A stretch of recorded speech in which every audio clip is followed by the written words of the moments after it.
Hello, good afternoon, everybody who's watching this video. I'm Priyadeep from the Global Alliance for Mass Entrepreneurship, or GAME. GAME, as a lot of you know, is a platform for mission-aligned partners to learn, innovate, and collaboratively build a mass entrepreneurship ecosystem across the country. The current series, which is 60 Days, 60 Voices, is a learning and knowledge series.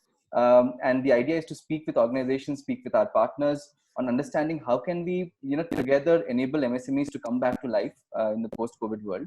And today, as part of 60 Days, 60 Voices, we have Mrs. R.M. Vishakha, who is the Managing Director and CEO of India First Life. Vishakha has had more than about a 3-decade journey, in the insurance industry. And prior to becoming the MD and CEO, was the Chief Business Officer at India First. Welcome, Vishakha. Thank you very much, Priyadeep. Good to be here.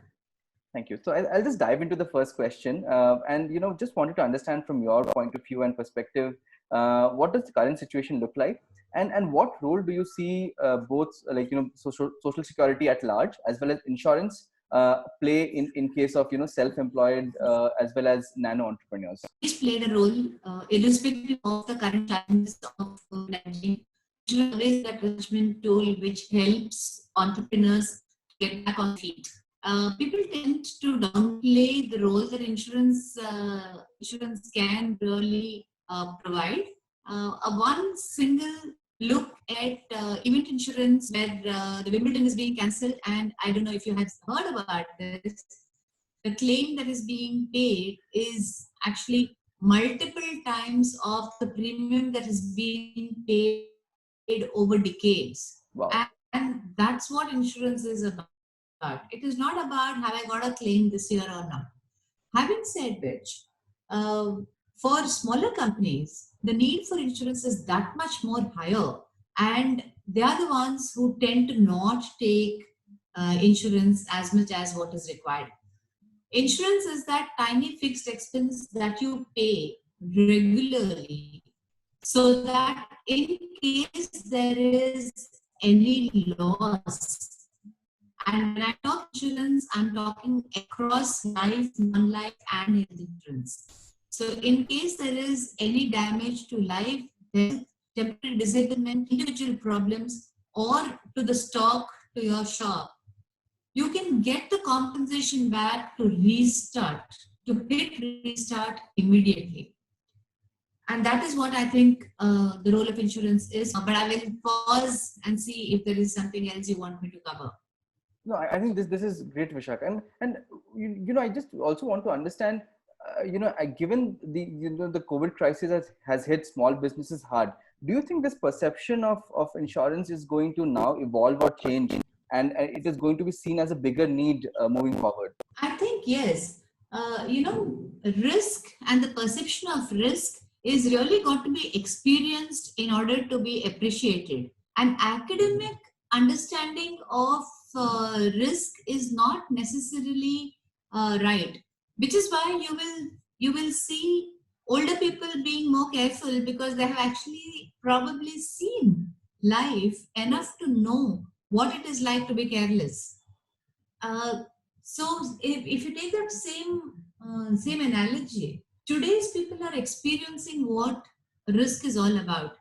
They're seeing how you can have a complete unexpected event which has caused a lockdown, which has put everybody's jobs into jeopardy, where you have no idea what to do, and the uncertainty is tremendous. Under so much of uncertainty, you will start learning the hardest lesson of life, which is assessment of risk and management of risk.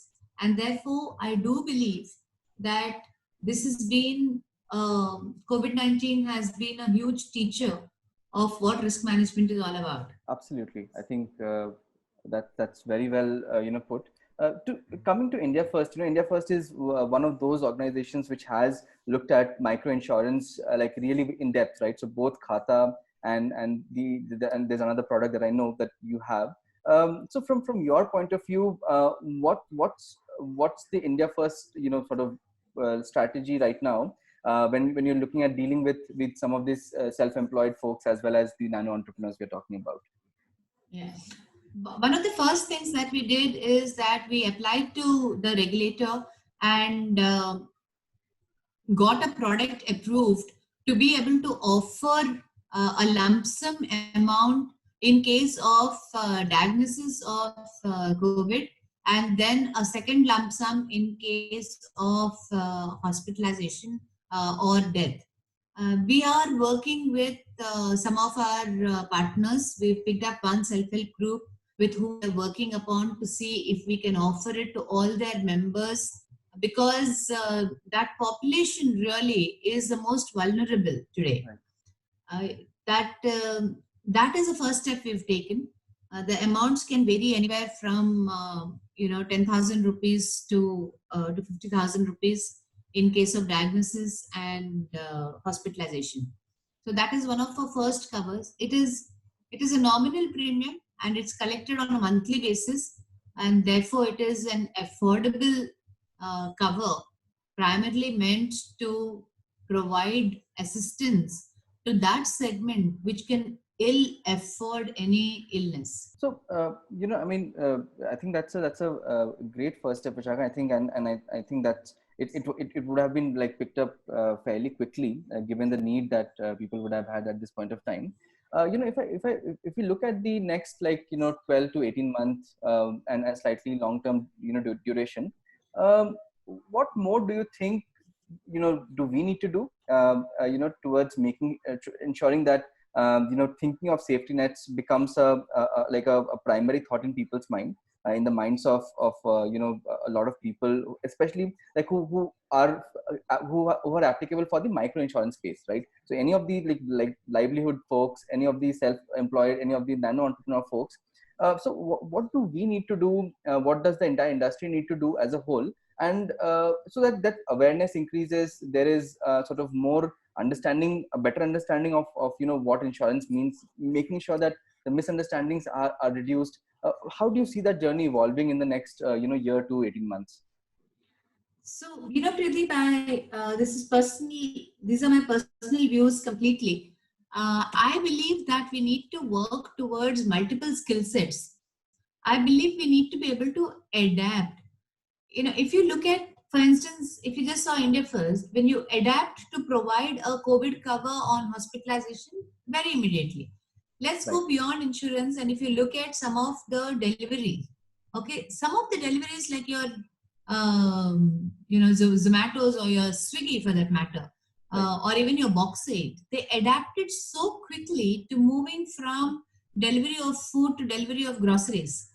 They changed their tie-ups quickly and made sure that they had an alternative business model. They just didn't collapse and die.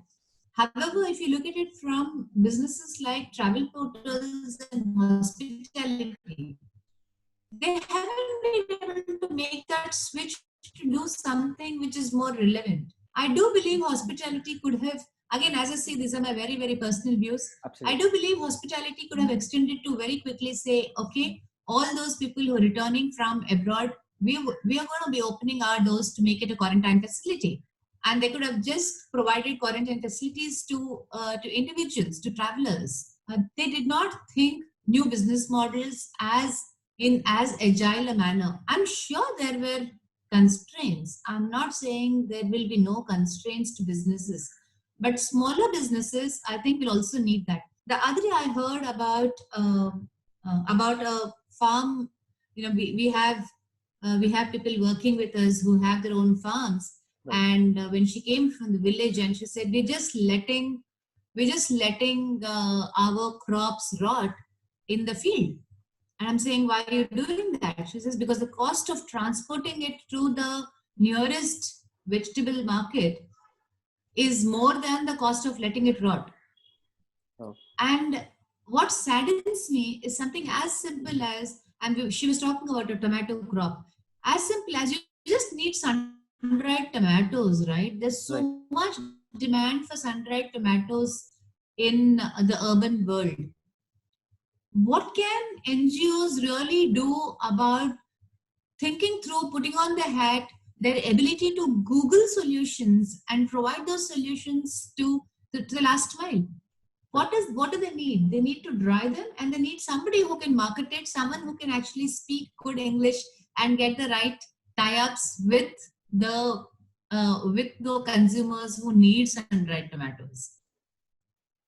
I think that ability to think different, to think on your feet, the whole jugaad, it really needs to come back to you. And you need to have alternates that you can explore. Right. That is the need of the world. So Vishakha, just continuing from this question, and slightly like a related question to this, when we look at the aspect of social security, and we began working with India First as our partner, looking at how do we enable social security as a measure for like small entrepreneurs.